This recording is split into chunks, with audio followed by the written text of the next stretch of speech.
할렐루야. 사랑하는 주님을 예배하는 시간이 되었습니다.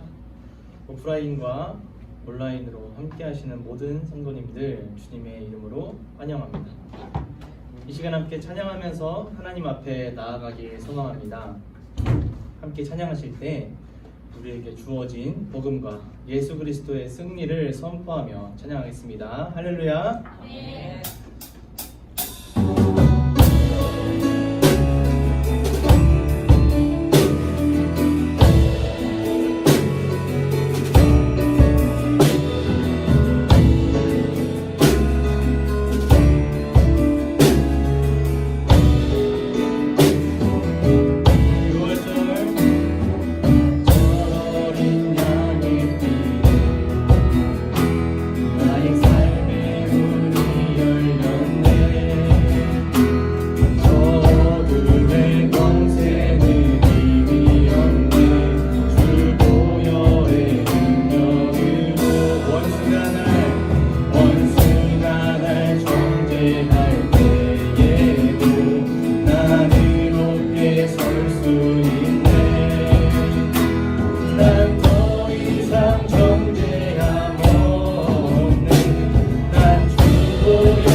우리에게 주어진 그 사랑의 목소리를 높여 함께 찬양하겠습니다.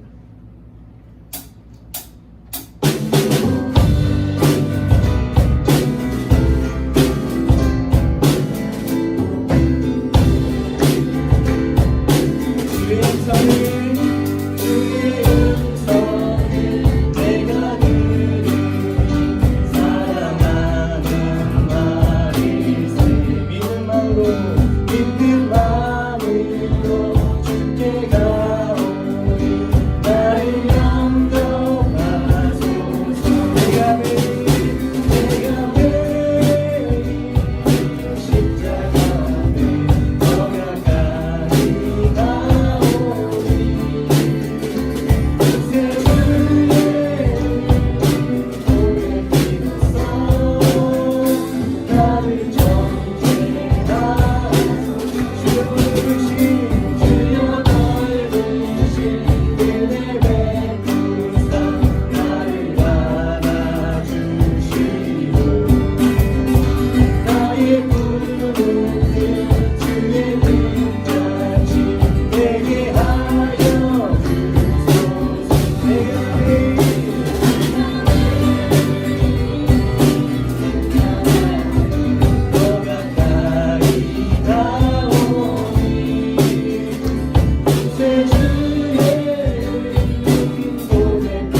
이어서 찬양하실 때 우리에게 주어진 그 사랑의 목소리와 함께 그 사랑의 숨결 앞에 우리가 나아가길 결단하며 찬양하길 원합니다.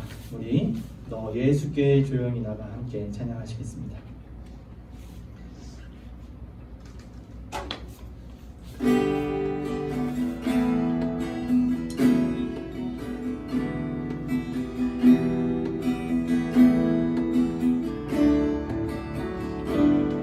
너 예수께 조용히 나가 내 모든 짐 내려놓고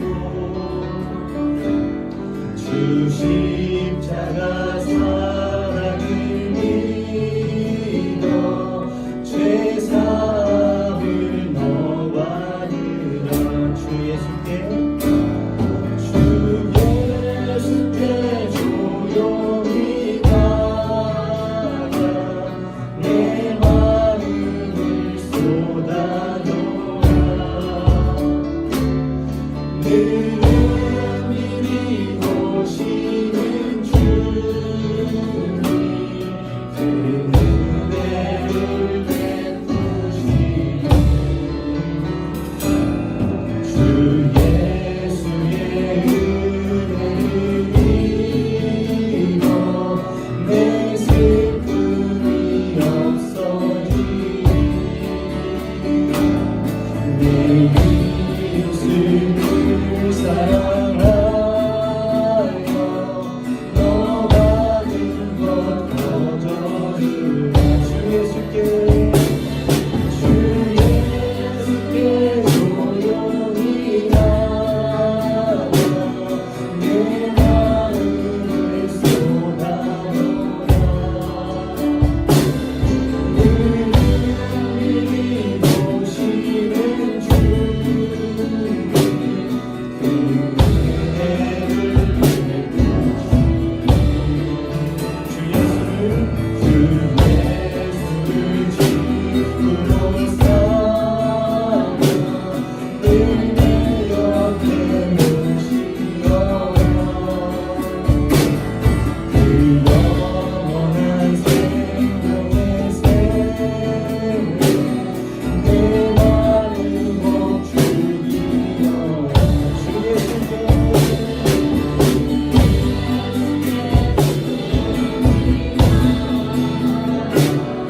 내 마음을 쏟아놓아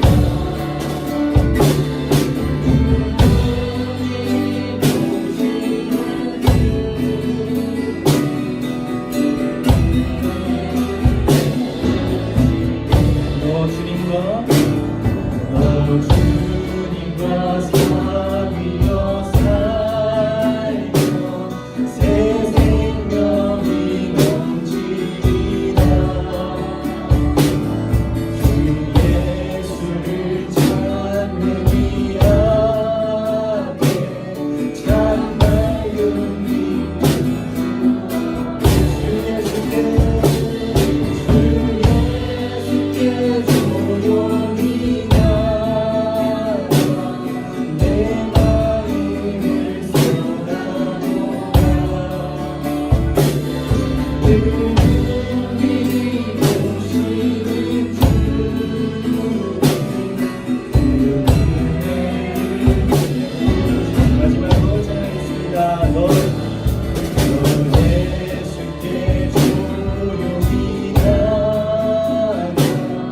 내 모든 짐 내려놓고 주 십자가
막상 우리가 그 사랑 안에 살기를 노력해 보면요, 이 모든 것이 주님께서 은혜로 인도하셨다는 것을 우리가 고백하게 됩니다. 오늘도 함께 하시며 인도하시는 주님을 고백하며 찬양하길 원합니다. 주님요, 주님요, 이 손을 꼭 잡고 가소서.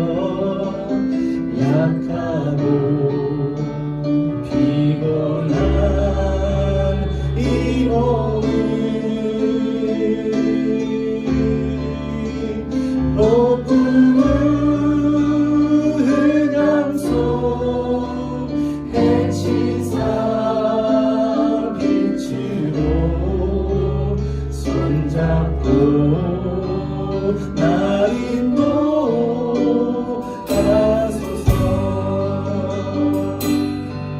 주님요, 주님요, 이 손을 꼭 잡고 가소서. 약하고 피곤한 이 몸을 폭풍우 흑암속 해치사 빛으로 손잡고 날 인도하소서.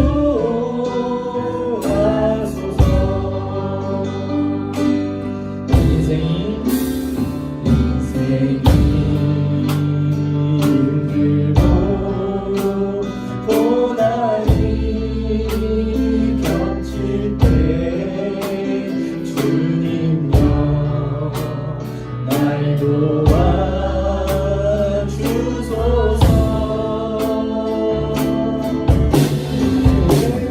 외치는 이 소리 시사 손잡고 날 인도하소서. 외치는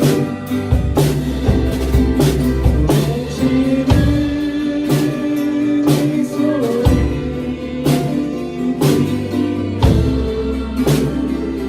시사 손잡고 날 인도하소서.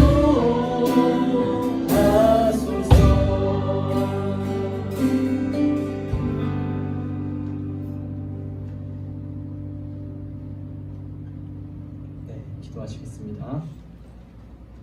하나님 아버지, 감사합니다. 오늘도 사랑하는 주님을 예배하며 모이기 힘쓰기 위해 함께 모여 하나님을 예배합니다. 오늘도 주님의 자녀들 주님 앞에 나왔습니다. 하나님 앞에서 마음과 진리를 다한 예배가 될 수 있도록 인도하여 주옵소서. 감사드립니다. 예수님의 이름으로 기도했습니다. 아멘.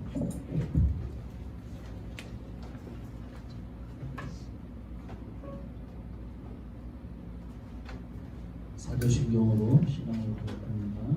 전능하사 천지를 만드신 하나님 아버지를 내가 믿사오며 그 외아들 우리 주 예수 그리스도를 믿사오니 이는 성령으로 잉태하사 동정녀 마리아에게 나시고 본디오 빌라도에게 고난을 받으사 십자가에 못 박혀 죽으시고 장사한 지 사흘만 죽은 자 가운데서 다시 살아나시며 하늘에 오르사 전능하신 하나님 우편에 앉아 계시다가 저리로서 사는 자와 죽은 자를 심판하러 오시리라.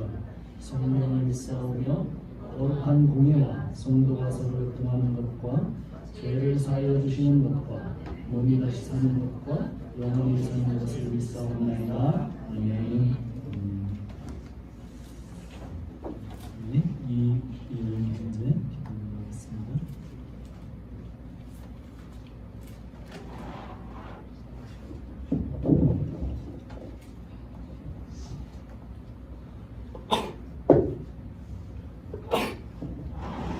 네, 기도하시겠습니다.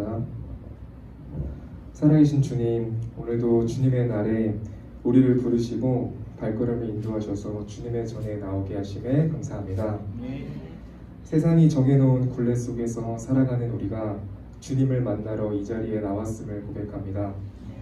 그리스도인의 본분으로서 하나님을 사모하러 나온 주의 자녀들 만나주시고 주의 은혜로 충족된 힘으로 거룩히 살아갈 힘을 더하여 주시길 소망합니다. 주님, 말세지말이란 세상 속에서 주님의 영광을 가리고 하나님의 빛을 가리는 비그리스도적 만행이 일어나고 있음을 고백합니다. 스스로 하나님이라 일컫는 적그리스도가 출현하고 하나님의 말씀을 교묘하게 바꾸어 기복주의와 행위주의적 신앙으로 올바른 진리를 깨닫게 하지 못하는 사람들이 세상 속에 가득하지만 구원의 본질인 나를 사랑하사 나를 위하여 자기 자신을 버리신 하나님의 아들을 믿는 은혜와 믿음 안에서 굳건히 살아가는 주의 자녀들 되길 기도합니다. 복음이 무엇이고 우리의 참된 주인이 누구인가를 기억하게 하시고 하나님 나라의 통치를 받는 자녀가 되기를 기뻐하며 매일매일 주님과의 관계가 가까워지는 중문교회 성도들 될 수 있도록 성령님께서 함께하여 주세요. 또한 우리 교회가 하나님의 주권을 경외하고 날마다 하나님의 법을 따르며 우리의 주인 되시는 하나님 안에서 한 가족으로 모인 주의 지체들 한 명 한 명을 기억하시고 각 가정과 건강을 지켜주시고 복음의 본질을 잊지 않는 교회 되게 하시고 오직 하나님의 이름만 높이 올리며 올바른 신앙과 믿음으로 바로 세워나가는 교회 되기를 기도합니다. 말씀을 전하실 서기동 목사님 위해서도 함께 하셔서 올바른 진리와 주의 말씀 속에 있는 보화를 전하게 하시고 주님의 자녀들이 주의 양식을 간절히 붙들어 주의 은혜를 누리며 사는 백성들이 될 수 있도록 올라온 축복을 더해 주시길 소망합니다. 우리의 주인 되시며 온 세상의 주인 되신 하나님께서 예배 가운데 함께 하심을 믿으며 예수님의 이름으로 기도드립니다. 아멘.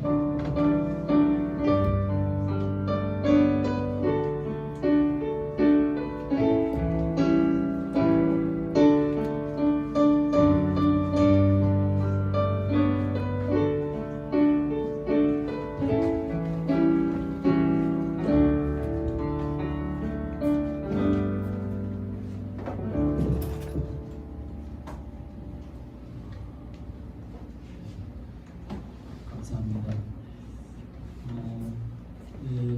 교회 소식, 우리 송지연 자매가 춘천에 입성했습니다. 집을 어저께인가요? 그저께 금요일날 이사 왔습니다. 네, 우리 이혜용 형제가 금연기간에 취업을 했습니다. 두 가지 소식이 있습니다. 네, 오늘 우리에게 주시는 하나님의 말씀은 마가복음 제 14장 1절부터 11절까지 말씀입니다. 교독하겠습니다.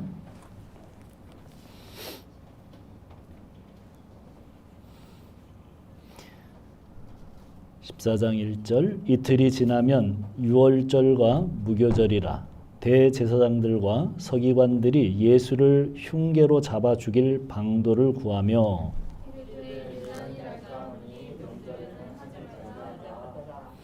예수께서 베다니 나병 환자 시몬의 집에서 식사하실 때에 한 여자가 매우 값진 향유 곧 순전한 나드 한 옥합을 가지고 와서 그 옥합을 깨트려 예수의 머리에 부으니 어떤 사람들이 화를 내어 서로 말하되 어찌하여 이 향유를 허비하는가.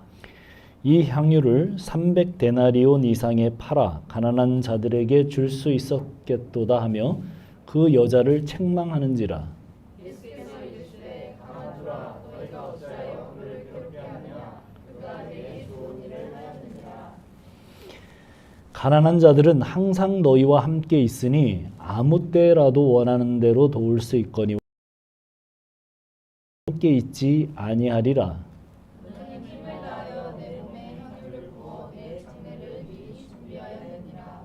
내가 진실로 너희에게 이르노니 온 천하에 어디서든지 복음이 전파되는 곳에는 이 여자가 행한 일도 말하여 그를 기억하리라 하시니라.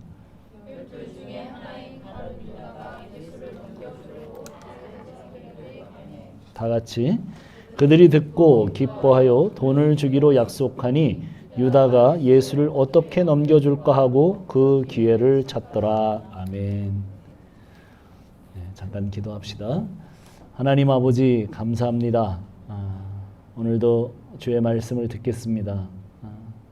저희의 심령에 하나님의 말씀이 활력 있게 역사하시는 귀한 시간 되도록 인도하여 주옵소서. 종의 부족한 입술 붙드시고 주의 말씀만 증거되게 도와주시옵소서. 예수님의 이름으로 기도합니다. 아멘.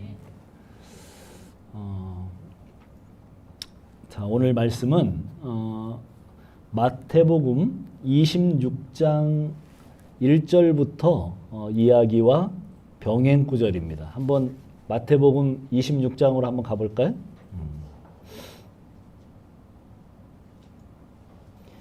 제가 읽겠습니다. 2절, 26장 2절. 너희가 아는 바와 같이 이틀이 지나면 유월절이라 인자가 십자가에 못 박히기 위하여 팔리리라 하시더라. 그리고 그 다음엔 마가복음하고 똑같은 이야기들이 나오죠. 그때 대제사장들과 백성의 장로들이 가야바라 하는 대제사장의 관청에 모여 예수를 흉계로 잡아 죽이려고 의논하되 말하기를 밀란이 날까 하노니 명절에는 하지 말자 하더라. 예, 우리가 읽은 본문 마가복음과 조금 다른 내용은 예수님이 미리 6월절에 죽으실 거라고 예언을 하세요. 예고를 하시고 그 다음에 나머지는 똑같습니다. 대제사장들과 장로들은 어떻게 합니까? 6월절에는 잡아 죽이지 말자 그렇게 결론을 내립니다. 그리고 이제 나중에 보면 가룟 유다가 결국은 자기 스승 예수님을 팔아 넘기려고 결정합니다. 이 사이에 들어가 있는 사건이 뭐예요? 향유 옥합 사건이에요. 앞뒤로 예수님을 죽이려고 하는 흉계가 진행되고 있고 그 사이에 들어간 사건이 향유 옥합 사건입니다. 대제사장들, 장로들이 예수를 죽이기로 결정했습니다. 그리고 가룟 유다가 예수를 죽이기로 결정했어요. 그 사이에 한 여인이 예수님께 부은 사건입니다. 12 제자들과 예루살렘의 유월절을 지키러 올라오신 예수님은 유대인들의 달력으로 그날이 며칠이냐면 1월 1일이래요. 왜 1월 1일입니까? 유월절이? 유월절은 이스라엘의 건국 기념일이기도 하고 광복 기념일이기도 합니다. 어디에서? 이집트에서, 애굽에서 광복을 하던 바로 그 날, 그날이 무슨 사건이 있었어요? 유월절 사건이 있었습니다. 죽음의 신이 모든 이집트의 집에 장자들을 죽이려고 왔을 때 하나님께서 모세에게 알려주시죠. 뭐라고 알려주셔요? 피를 발라라. 양의 피를 바르면 죽음의 신이 넘어간다. 죽음의 사신이 넘어갈 거다. 그래서 그 말을 듣고 피를 바른 사람들은 살았어요. 애굽인들도 그 말을 듣고 만약에 집에 피를 발랐으면 살았을까요? 죽었을까요? 네, 살았습니다. 아무 상관이 없습니다. 그 피 아래만 있으면 아무리 죄를 많이 지은 사람도 삽니다. 우리가 생각할 때는, 일반적으로 생각할 때는 아마 이스라엘 백성 중에 죄를 많이 지은 사람이 있었을 거예요. 벌벌 떨고 있었겠지만 죽음의 사실은 넘어갔어요. 그러니까 우리가 생각하는 어떤 인륜적인 또 그런 어떤 도덕적인 죄가 아니고 그 피가 있느냐 없느냐, 그 어린 양의 피가 발려져 있느냐 아니냐가 그들의 살고 죽음을 결정했다는 거예요. 그 사건을 이제 그 사건이 너무 중요해요. 그래서 그날을 이스라엘은 1월 1일로 하기로 아예 날짜를 바꿔요. 그날부터가 1월 1일이다.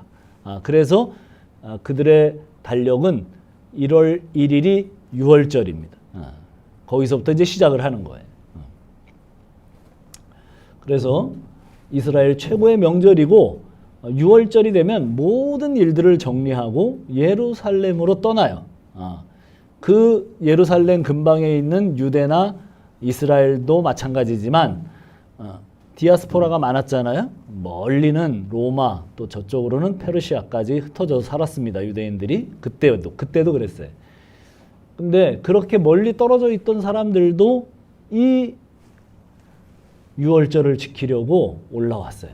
그래서 어느 정도가 살았다고요? 보통 한 5만에서 10만 정도가 예루살렘에 거주했는데 그때는 100만 명 정도가 모이고 어떤 때는 많이 모이는 때는 200만 명까지 모였다고 그래요. 그러니까 뭐 거의 너무나 좁은 공간에 200만 춘천시 시 이렇게 넓은 말고 그냥 이렇게 시 그 정도의 한 200만이 모였다고 생각하면 어마어마한 거죠.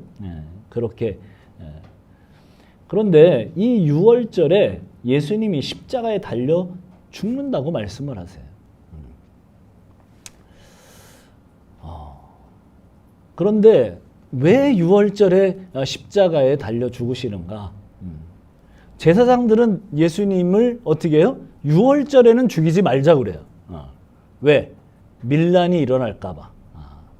아주 유명한 얘기를 하죠. 그 해 대제사장이었던 그 대제사장이 뭐라고 그럽니까? 한 사람을 죽여 온 민족이 사는 것이 맞다. 그게 하나님의 뜻이다. 하나님의 뜻이었어요. 근데 다르죠. 내용은 달라요. 예수 한 사람을 죽여. 하나님의 뜻도 똑같아요. 예수 한 사람을 죽여. 어떻게 해요? 온 인류를 구하는 것. 그것이었는데 대제사장들은 어떻게 생각했냐면 예수를 십자가에 못 박아 죽임으로 우리 온 민족이 산다. 왜 그럴까요? 200만이나 모였어요. 200만이 모였는데 예수가 메시아인 줄 알고 따르던 민중들이 민중 봉기를 일으키면 그 당시 최대 강국이었던 로마가 AD 70년에 있었던 것처럼 들어와서 모두 우리를 죽일 거다. 이렇게 생각을 했던 거예요. 그것이 또 바른 정치적인 판단이죠. 정치적인 판단으로 그렇게 생각을 했어요. 그렇지만 사실은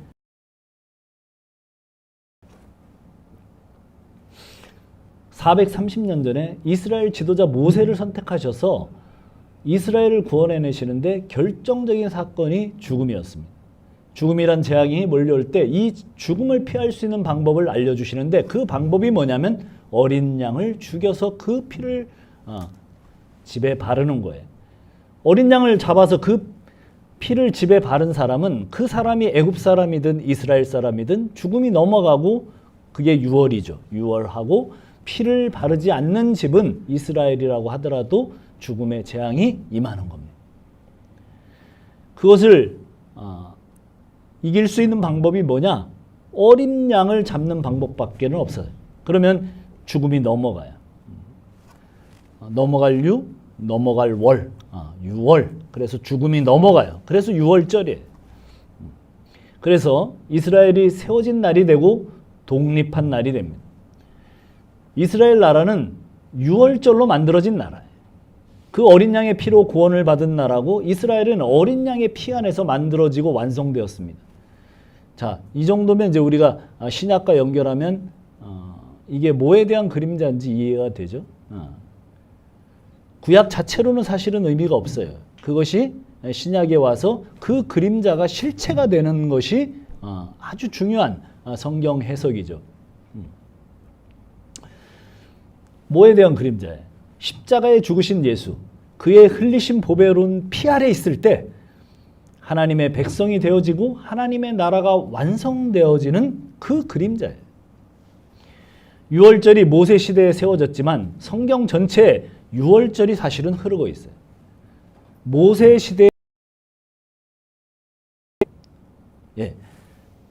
애굽에서 출애굽을 해서 가나안으로 들어갈 때 처음으로 6월절이 제정이 됐어요. 그런데 사실은 모세 시대 앞에 족장 시대에도 유월절은 있었습니다. 하나님이 아브라함을 부르셔서 횃불 언약이라는 걸 주셔요. 어떻게 하죠? 짐승을 반으로 쪼개고 그 다음에 하나님께서 횃불이 되셔서 거기를 지나가십니다. 그리고 언약을 하시죠. 근데 아브라함에게 짐승을 잡아서 반으로 쪼개 놓으라고 명령을 하세요. 아브라함이 명령대로 하자 하나님께서 그 짐승들 사이로 횃불로 지나갔다는 거죠. 그리고 말씀하십니다. 너는 복의 근원이 될지라. 너는 지금부터 복된 인생이다. 아브라함이 복된 인생이 된 것은 반으로 쪼개져 죽은 그 짐승 때문에, 어린 양 때문에 아브라함이 복된 인생이 되는 것이고, 사실은 아브라함도 죽을 죄인이었습니다. 그런데 반으로 쪼개져 죽은 이 짐승으로 복받은 인생이 되는 것, 그것이 아브라함의 유월절입니다. 아브라함 위로 올라가면 누가 나와요? 노아가 나와요. 노아는 노아 시대가 얼마나 악하든지 하나님께서 홍수로 다 쓸어버리실 계획을 합니다. 노아의 가족은 은혜로 구원을 받습니다. 그러나 노아의 가족도 죄인들이에요. 홍수에 방주에서 나온 가족들이 심판을 받아 마땅하죠. 왜? 죄인들이니까. 그런데 제일 처음에 나와서 하는 노아 가족의 행동이 뭐였어요? 노아가 어린 양을 잡아서 제단에 피를 뿌리고 그 향기를 태워서 올려보냅니다. 그 향기를 맡으시고 하나님이 약속을 하십니다. 내가 다시는 물로 심판을 하지 않겠다. 그렇게 심판하지 않겠다는 이유가 뭡니까? 노아가 정성을 다해 제사를 드렸기 때문입니까? 아닙니다. 노아도 똑같은 죄인이고 바친 제사 때문에, 노아의 예배 때문에 하나님이 감동하셔서 내가 심판하지 않겠다고 말씀하신 것이 아니에요. 정결한 짐승의 죽음 때문에, 그렇지 않았다면 방주에서 나오자마자 어떻게 됐어요? 노아 가족도 다 심판을 받아 죽었어야 됩니다. 그런데 이 짐승 때문에 심판을 받을 인생이 구원을 받는다. 이것이 죽음이 넘어가는 유월절의 그림자입니다. 유월절이 보이지 않고 노아만 보이면 큰일이에요. 다 노아가 뭐 어떤 사람이고 노아가 어떤 사람이기 때문에 이런 말씀을 많이 듣습니다. 노아에게 본받을 점, 이런 건 다 사기입니다. 그런 얘기 아닙니다. 거기에 보면 사람은 노아 방주에서 나온 그 다음에 뭐라고 하나님이 말씀하시냐면 사람이 그냥 어려서부터 악한 것을 계획한대요. 노아 가족들 얘기입니다. 다 악해요. 아담, 하와 이후 인생이 다 악합니다. 그런데 뭐예요? 그 어린 양의 죽음을 통해서 그가 구원을 받는 그림입니다. 유월절의 그림이죠.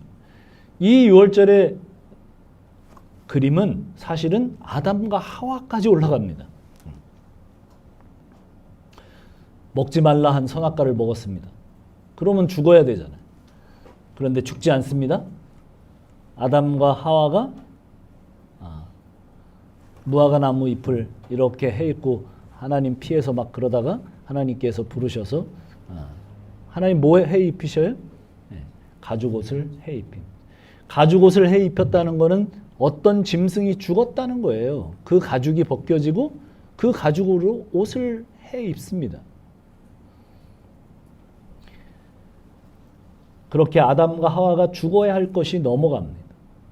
유월절은 아담과 하와 때부터 시작되고 어린 양으로 구원을 받는 이야기가 또 여기서 끝이 아니에요. 좀 더 올라갑니다. 아담과 하와를 창조하시기 바로 그 시작하는 사건서부터 나옵니다. 하나님이 아담을 창조하시고 여자 하와를 만들 때 아담의 옆구리를 찢어요. 그 안에서 뼈를 취해서 하와를 만드십니다. 로마서 5장 14절은 뭐라고 얘기해요? 예수 그리스도는 오실 자의 표상이다. 아담은 오실 자의 표상 예수 그리스도다.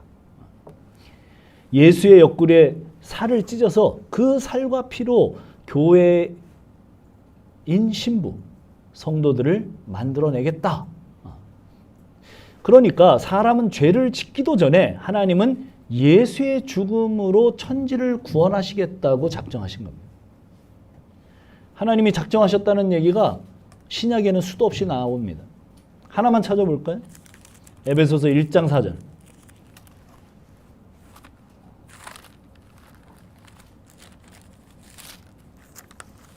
자, 나중에 찾아서 읽어보세요. 1장 4절에 뭐라고 나오냐면 장세전에 그리스도로 말미암아 우리를 택하사 자기 아들들이 되게 하셨다.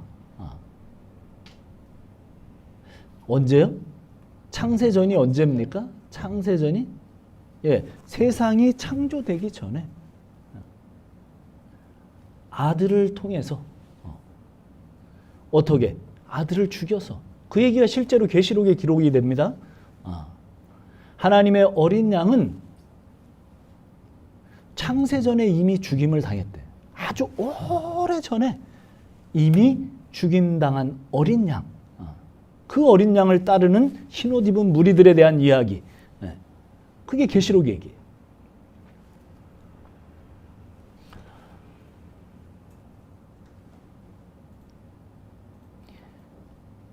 천지를 창조하시기도 전에 예수님으로 구원하시겠다 예정하셨다는 거예요. 천지 창조의 목적과 완성은 전부 예수에 대한 이야기입니다. 예수 그리스도로 너희를 내 백성 삼겠다. 지금 악의 무리들은 자기들이 예수님을 죽이려고 하는 줄 알아요. 그러나 예수님 뭐라 그래? 내가 가서 스스로 죽겠다고 말씀하시고. 언제부터 계획이었기 때문에? 세상이 창조되기 전부터 하나님 아버지와 아들의 계획이었기 때문입니다.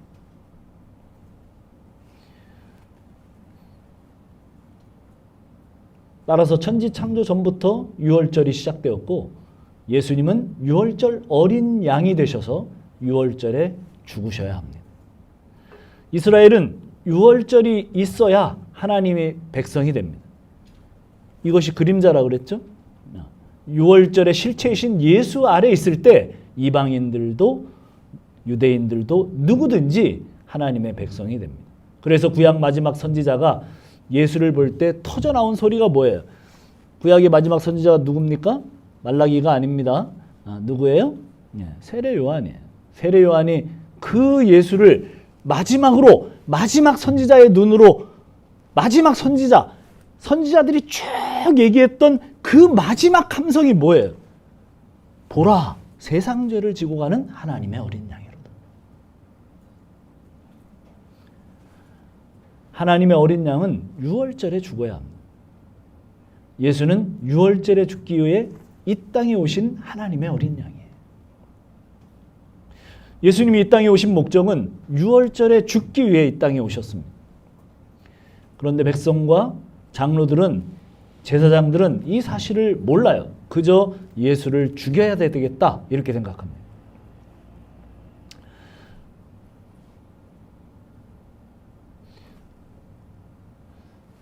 예수님이 한동안은 막 죽은 사람도 살리고 병자들도 고치고 많은 사람들도 먹이고 이런 기적을 많이 베푸셨습니다. 수많은 사람들이 예수가 메시아인 줄 알고 따라다녔어요. 그 메시아가 어떤 메시아? 다윗 왕과 같은 그런 메시아. 자기 민족을 자기들의 그 어려움으로부터 지금 식민지로부터 해방을 시켜줄 그런 왕. 그래서 모든 민족과 로마를 굴복시키고 당당하게 그 나라를 강성하게 할 그런 메시아. 위대한 다윗의 별, 이스라엘의 왕. 그런데 이 사람들도 다 식견이 있어요. 이렇게 정보원들을 붙이고 또 사람들을 붙여서 따라다녀 보니까 어때요? 이분은 그럴 뿐이 아니에요. 그럴 만한 힘이 일단은 없어요.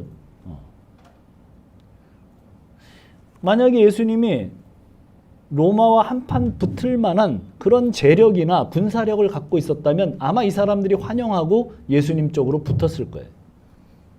이 사람들은 정치적으로 민감한 사람들이니까 분명히 그랬을 거예요. 근데 예수님을 보아하니 이 사람은 갈릴리 출신에 돈도 없고 뭐 힘도 없고 군사력도 없고 가진 거 없습니다. 예수가 메시아가 될 수 없는데 백성들이 따르고 추대를 해요. 그러니까 로마가 이것을 반역으로 간주하고 자기네 나라를 침공해 오면 이제 우리나라가 망하겠구나. 그래서 예수를 죽이자. 이게 정치적인 논리입니다. 그 대제사장 장로들의 정치적인 논리입니다. 예수는 아무리 보아도 메시아가 아니다. 무슨 메시아? 자기들이 원하는 메시아. 그러니 잡아다가 죽이는 겁니다. 자, 가룟 유다가 거기에 역할을 하죠. 가룟 유다는 뭐 하는 사람이에요? 가룟 유다는 원래 출신이 뭐냐면 열혈당원, 제로당 출신입니다. 독립투사 출신이라는 거예요. 칼을 품에 차고 다니다가 로마의 앞잡이들이나 로마 병사들을 찌르고 달아나는 그런 조직이었습니다. 그렇게 자기 나라의 독립을 가져오겠다고 생각했던 바로 그런 사람이었습니다. 그런데 예수는 자기가 3년 동안 따라다녀 보니까 전혀 로마와 싸울 마음이 없는 분이에요. 내가 원하는 메시아가 아니에요. 그래서 가룟 유다가 예수를 죽이기로 결정을 하는 거예요. 향유옥합을 둘러싸고 있는 이 껍질은 전부 예수는 내가 원하는 메시아가 아니다. 달리 표현하면 세상은 전부 자기가 원하는 메시아 상이 있습니다. 아픈 사람에게는 누가 메시아예요? 병을 고쳐줄 수 있는 사람이 메시아입니다. 가난한 사람에게는 가난을 벗어나게 해줄 수 있는 사람이 메시아입니다. 이런 걸 뭐라 그래요? 이런 걸 종교성이라고 그래요. 그래서 우리 민족은 추운 겨울날에도 일어나서 예전에 할머니들이 주로 그러셨죠. 어떻게 합니까? 차가운 물에 목욕을 하고 정한수를 떠놓고 거기에 진짜 손금이 다 없어질 정도로 빌었어요. 그런 모습들을 많이 봤습니다. 제가 어릴 때. 왜 그렇게 하세요? 비나이다 비나이다 신령님께 비나이다 천지신명께 비나이다. 간절히 빌며 기도합니다. 정성을 다해 신을 감동시켜 내 소원을 이루려고 그렇게 기도합니다. 모든 종교의 공통점입니다. 내 정성을 바쳐서 내 소원을 이루겠다. 이것이 메시아 사상이에요. 내가 원하는 메시아가 있습니다. 가롯 유다가 원하는 메시아 뭐예요? 대제사장이 원하는 메시아 뭡니까? 그러나 예수는 자기들이 보니까 자기들이 원하는 메시아가 아닙니다.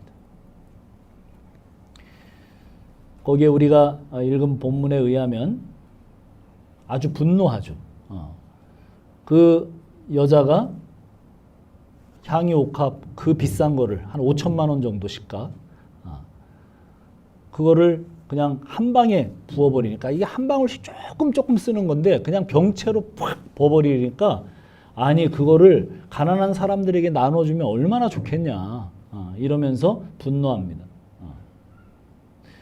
왜 제자들이 화를 냅니까? 제자들이 이 본문이 여러 군데 병행 구절이 있는데 제자들 모두가 화를 내고 거기에 대표격으로 가룟 유다가 말한 걸로 돼 있어요. 그리고 똑같은 사건을 기록한 요한복음 12장 5절에는 그가 가난한 자를 생각함이 아니라 누가? 가룟 유다가 그는 도둑이기 때문에 그렇다 이렇게 돼 있어요. 그럼 사실은 가룟 유다만 도둑이 아니라 모든 제자들이 도둑이에요.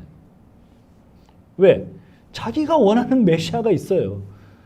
지금 가룟 유다는 그런 방식이었지만 다른 제자들은 또 다른 그 메시아예요. 뭡니까? 예수를 지극정성으로 모시면 예수가 왕이 되실 때 나한테 한 자리 주겠지. 그들의 메시아가는 그거였어요. 자기가 원하는 메시아상을 가지고 예수를 따라다녔기 때문에 그들은 가룟 유다뿐만 아니라 모두 도둑입니다. 예수를 믿으면 병을 고쳐주시겠지. 사업이 잘 되도록 해주시겠지. 나의 문제 해결해 주시겠지. 그런 도둑들입니다. 우리는 전능하신 하나님을 믿습니다. 나는 하나님의 전능하심을 믿습니다. 간절히 기도하는 이유가 뭐예요? 그 전능하신 하나님이, 그 능치 못하심이 없는 하나님이 내가 이렇게 지극정성 바치고 기도하면 내 문제 해결해주고 복을 받을 것이다. 이것이 종교성이라는 거예요. 그것이 도둑들의 이야기입니다. 온갖 미사 여구를 다해서 하나님께 찬양하고 기도한다는 소리가 뭐예요? 다 그거던데요? 하나님 내 문제 해결해 주세요던데. 온 세상이 도둑들의 세상이에요. 온 세상이 자기 메시아 사상으로 가득 차 있어요. 그런데 그 안에 향유 옥합을 깨뜨린 이 여인이 사실은 거기에서 향유 옥합을 탁 깨서 머리에 붓습니다. 그 비싼 걸. 5천만 원짜리를 한 번에 그냥 확 버버렸어요. 제자들도 야 그거 아껴서 가난한 사람들을 우리가 구제하면 얼마나 좋겠냐 이렇게 얘기할 정도의 분량이었습니다.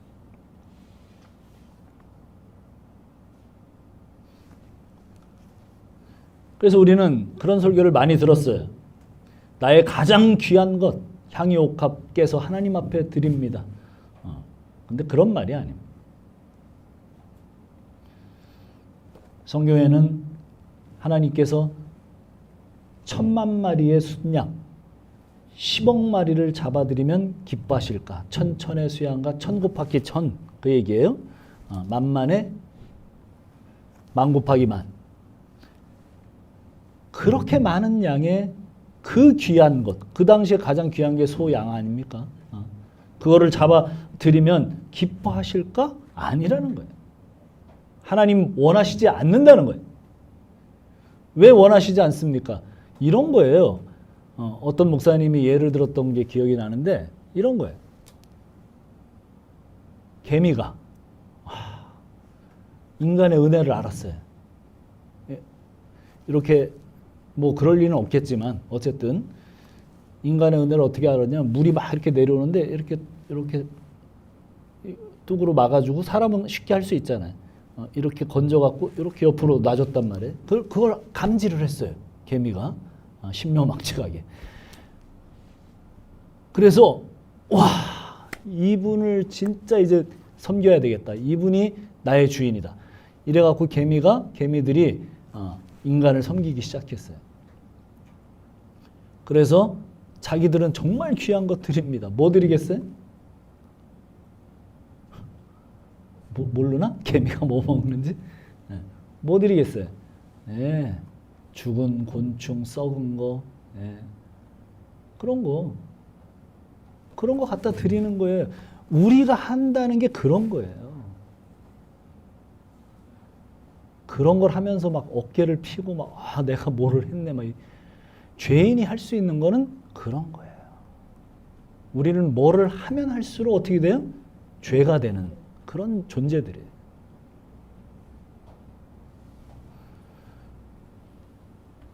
향유 옥합 얘기는 가장 귀한 것 하나님께 드리자 그런 얘기 아니에요. 가장 귀한 게 없어요. 우리한테는 일단. 그리고 가장 귀한 것 있다고 하더라도 다 하나님 거예요. 뭘 드려요, 드리긴. 예수님께서 본문에서 이 여자가 한 일은 내 장래를 위해서 선한 일, 좋은 일을 한 것이다. 이렇게 말씀하세요. 자, 이야기를 오늘 쭉 생각해 보면 뭐예요? 예수님 죽으실 때 세상 죄를 가져가셨어요. 예수님의 장례는 세상 죄를 가지고 가신 장례. 이 죽음을 위해서 여자가 향유를 부었어요. 그렇다면 이 향유는 뭘 의미합니까? 이 향유는 세상의 그런 어떤 욕망과 욕심, 우리의 죄, 그것과 관련이 있겠죠. 지금 온 세상이 도둑들로 가득 차 있어요. 제자들도 도둑이고, 거기 대제사장들도 도둑이고, 거기에 장로들도 다 도둑이고, 백성들도 다 도둑이에요. 저마다 메시아 상을 가지고 신에게 정성을 다해서 빌면은 성공을 해주겠다고 하는 그런 사상에 물들어서 그렇게 살고 있어요. 형통하게 해주세요. 온 세상이 자기의 소원을 가지고 메시아에게 매달리고 있을 때 이 여인은 뭐예요? 마치 오래 구약의 선지자들이 얘기했던 것처럼 구약의 선지자의 관점으로, 또 뭐예요? 신약으로 따지면 예수님 신부의 관점으로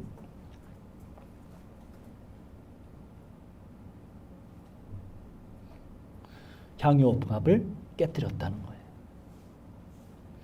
예수님의 신부는 예수의 죽음의 의미를 알더라는 거예요. 그래서 이 세상에서 잘 살고 싶고 복 받고 싶고 이 세상에서 성공하고 싶은 모든 욕망을 가지고 와서 예수의 머리 위에 그거를 부어버리더라는 거예요. 내가 사랑하는 세상, 이 모든 욕망, 이 모든 죄를 부어버림으로 예수님이 그 죄를 짊어지시고 십자가의 죽으심으로 죽는 이야기, 이것이 향유옥합의 이야기. 예수님의 신부는 예수님의 죽으심을 의미해요. 의미를 알아요. 예수님의 죽음은 세상 죄를 가지고 가는 죽음입니다. 이 의미를 알기 때문에 향유옥합을 예수님께 붓습니다. 향유옥합은 내가 의지하는 세상이에요. 나의 귀한 것, 이것 없으면 못 살아요. 그 여자에게는 그게 시집갈 미천이고 지창금이에요. 그 처녀에게 그것은 전부예요. 그것은 나의 가장 귀한 거예요. 나의 우상들이에요. 나의 모든 욕망이 담겨 있는 거예요. 이것을 예수님께 부었다는 말입니다. 왜? 그 모든 죄를 품어안고 예수님이 죽으실 것이기 때문에, 이것이 예수님이 이 땅에 오신 목적이기 때문에, 세상 죄를 짊어지기 위해 오신 예수님. 그래서 신부는 예수님께 자기의 모든 욕망을 쏟아 부어버립니다. 복음이 전파된 곳에는 이 여인의 이야기도 전파하라. 제가 목사님들의 설교도 많이 들어보고 뭐 책도 많이 봤지만 절대로 복음을 다 전하고 나서 이 여인의 얘기, 자, 복음 다 전했습니다. 그리고 예수님이 하라고 하신 말씀이 있어서 마지막으로 또 정리해서 드리겠습니다. 향유옥합을 깨트린 여인이 있었습니다. 이렇게 하고 말씀을 정리하는 목사님 한 분도 못 봤습니다. 왜 안 할까요?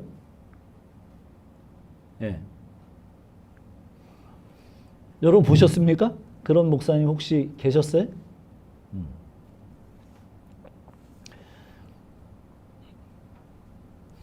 복음이 뭐예요?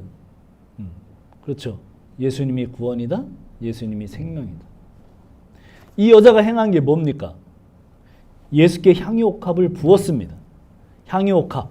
이 세상을 사랑하며 살았고 지금도 여전히 이 세상을 사랑하며 살아가고 있는 우리의 모든 죄를, 우리의 모든 욕망을 예수님께 부어라. 그러면 예수님은 당신의 모든 죄를 안고 죽으심으로 당신 안에 새 생명을 넣어주실 것이다. 자, 그 이야기 전하라는 거죠.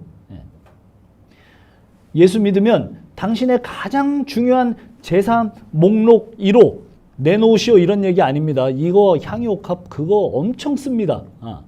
정말 잘못된 설교입니다. 또 거기에 또 우리 순진한 또 교인들이 다 많이 넘어가고 많이 갖다 바치고 막 그렇게 하죠. 그런 거 아니에요. 한 목사님이 그런 얘기를 하시더라고요. 이름을 대시면 아는 목사님인데 그 목사님 장로님들하고 많은 분들이 예루살렘 이렇게 성지순례를 가셨대요. 갔는데 목사님이 이렇게 보니까 막 줄을 막 그냥 엄청 서가지고 거기에 이제 그 뭐예요? 통곡의 벽, 통곡의 벽에 이렇게 접근해서 이제 그거를 보려고. 근데 그걸 보는 걸로 끝나는 게 아니라 전부 다 거기다가 사람들이 전 세계 사람들이 다 거기다가 이렇게 뭐예요? 그 이렇게 쪽지 기도문을 적은 쪽지를 그 통곡의 벽돌 사이에다가 하도 많이 넣어갖고 여기는 넣을 수도 없대요. 사람 손이 닿는 데는 넣을 수도 없고 그 직업이 따로 있대. 그거를 그 위에다가 사다리 대여해갖고 저 위에다가 막 이렇게 근데 이제 그 마음이 뭐냐면 여기가 하나님께서 역사하시는 우리가 여기다가 적어서 기도문을 거기다 꽂으면 하나님께서 훨씬 더 역사하는 곳이다. 이런 마음으로 그 같이 갔던 목사님들 장로님 그분들만이겠죠. 그럼 그 목사님이 거의 쌍욕을 하시더라고요. 그게 무슨 신앙이냐. 그 우상숭배지 그게 무슨 신앙이냐.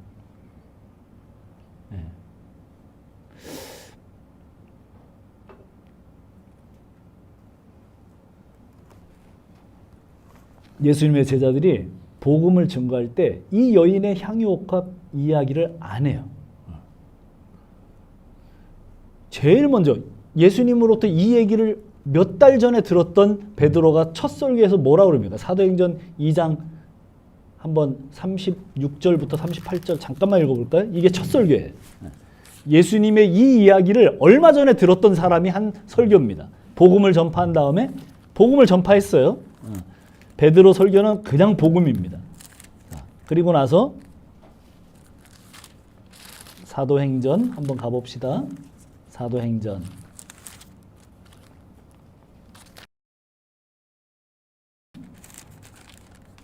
36절로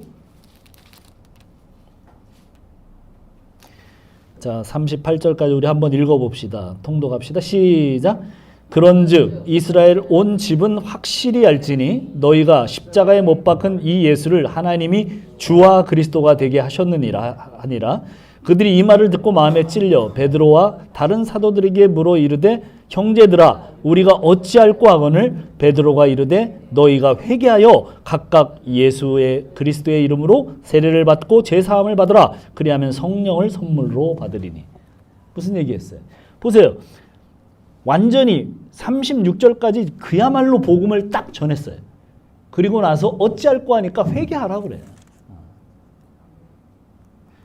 그 여인의 이야기가 뭐예요? 회개하라는 얘기. 그 여인의 향유옥합 얘기가 뭐예요? 회개하라는 얘기.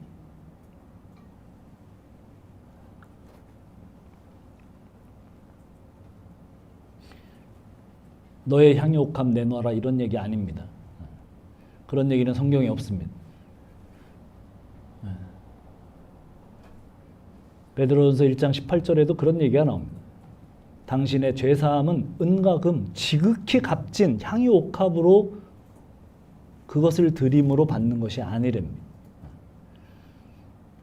19절에 뭐라고 되어 있습니까? 오직 그리스도의 피로 된 것이라고 그렇게 말씀하세요. 예수님 십자가에 죽으실 때 그 보혈을 흘리실 때 우리의 죄를 함께 가져가심으로 우리가 죄사함을 받았습니다. 이것이 향유옥합의 이야기입니다.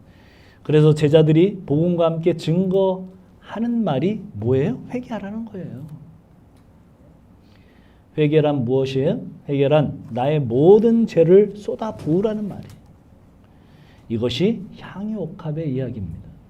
예수 죽음의 의미를 알고 회개하라는 말입니다. 회개하라는 말씀은 사실은 듣고 또 들어도 우리 그리스도인들에게는 너무 좋은 말이에요. 내가 살아온 모든 죄를 예수께 쏟아라. 예수가 새 생명을 주신다. 정말 행복한 이야기입니다. 예, 목사 장로님들도 그렇게 하잖아요. 여전히 예수를 믿는데도 여전히 그냥 안목과 모든 것들이 세상에 가 있잖아요. 저희는 어떻게 저렇게 값진 것을 쏟아 부었을까가 그런 게 아니에요.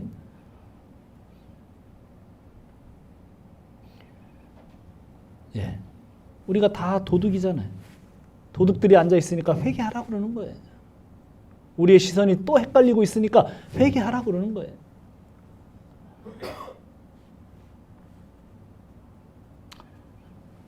그래서 복음이 전해지는 곳엔 향유옥합 이야기, 회개 이야기가 전해진다는 뜻입니다. 우리의 모든 죄를 안고 가신 예수님, 우리 안에 새 생명을 넣어주십니다. 오늘도 또 날마다 앞으로도 새롭게 이런 사건이 일어나게 되기를 간절히 축원합니다. 기도하겠습니다.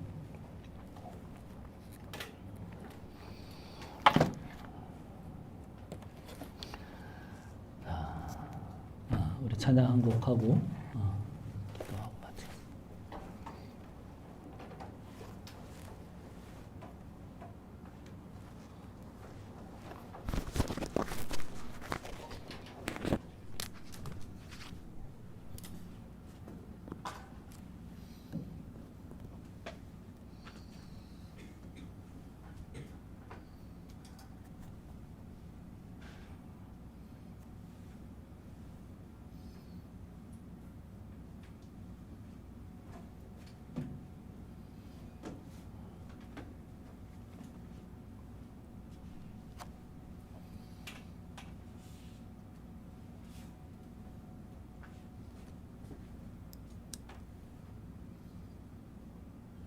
예수께 조용히 나가 함께 찬양하겠습니다.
늘 사랑하며 너 받은 것 거저주라. 주 예수를 기쁘고 삼아 늘 수염에 지어라. 그 영원한 생명샘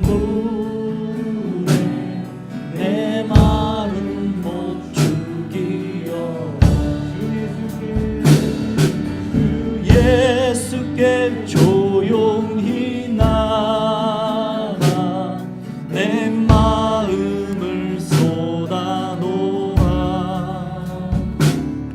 늘 은밀히 보시는 주님 은혜를 베푸시.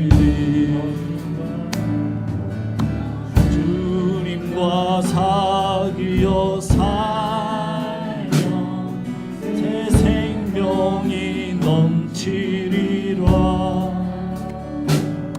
주 예수를 찾느니 앞에 빛 비추어라. 예수께 조용히 나가 내 마음을 내놓아. 미리 보시는 주님 은혜를 베푸시리.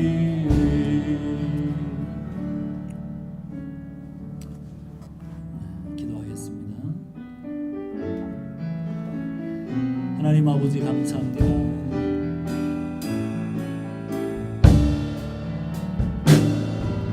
오 주님, 오늘도 당신의 귀한 말씀을 대합니다. 우리는 여전히 세상의 것과 물되어지는 모든 것에 관심을 가집니다. 또 여전히 그것에 마음을 늘어놓습니다. 그러나 우리에게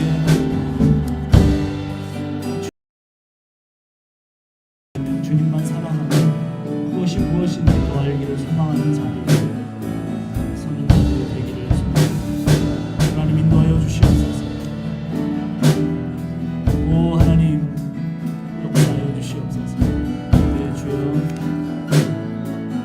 우리의 향유 옥합, 우리의 이 세상의 욕망과 더러운 찌꺼기들을 온전히 회개로 주님 앞에 부어놓고 다시 새롭게 되어지는 그러한 자들이 될 수 있도록 주여 도와주시기를 원합니다. 하나님 인도하여 주시옵소서. 또 하나님 인도하여 주시옵소서. 나의 하나님, 오늘도 우리가 기도하며 주님 앞에 바로 서 되기를 원합니다. 영적인 힘은 공급받아 주의 말씀과 주의 은혜로 서는 자들이 되기를 원합니다. 하나님 인도하여 주시옵소서.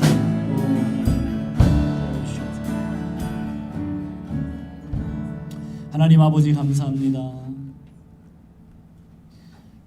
오늘도 우리의 욕망과 그 모든 덩어리, 세상을 향한 그 모든 시선 다 담아서 주님 앞에 깨트려 버리고 온전히 죄사함 받고 새 생명 얻어 주님과 함께하는 귀한 자리에서 늘 승리하도록 주여 인도하여 주옵소서. 이제는 우리 구주 예수 그리스도의 한량없는 은혜와